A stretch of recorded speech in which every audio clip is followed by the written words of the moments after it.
Ici, on a un bureau de vote. Et la Sénat a déployé sur le terrain à partir du mercredi 15 équipes qui sont chargées de faire le recrutement, la formation et la supervision de l'élection de ce dimanche. Donc l'équipe déployée par la Sénat composée de superviseurs communaux a eu à recruter des membres de poste de vote, un président, un assesseur et deux assesseurs, et à les former.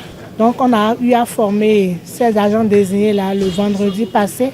On leur a expliqué leur rôle et responsabilités et les différents types de documents électoraux qu'ils doivent remplir et comment ils doivent les remplir. Donc aujourd'hui, nous avons installé ces membres-là dans leur bureau de vote et ils gèrent le bureau de vote. On a ouvert régulièrement à 8 heures et déjà il y a une cinquantaine d'électeurs qui se succèdent un à un.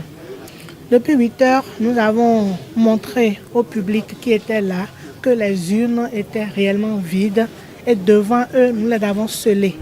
Dès que nous avons scellé les urnes, un rang d'électeurs a été formé et chacun vient voter. Il présente la carte qu'il doit utiliser pour voter. Il vérifie que son nom est réellement sur la liste des électeurs. On lui remet son bulletin avec un cachet voté. On vérifie qu'il n'a pas d'appareil multimédia sur lui. Il prend le bulletin, le cachet voté. Il va dans l'isoloir pour aller voter. Et lorsqu'il revient maintenant, il remet le cachet voté au président de poste de vote. Il émarge devant son nom dans la liste d'émargement avec son pouce gauche imbibé de l'encre à tampon.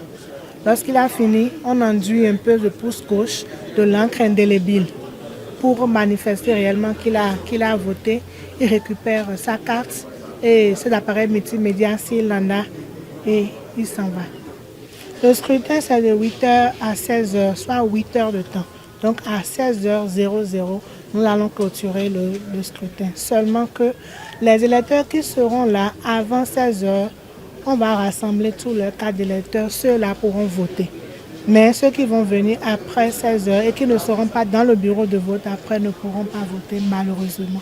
Nous attendons un peu moins de 500 électeurs, mais subdivisés en 3 catégories, presse écrite, audiovisuelle et technique des télécommunications.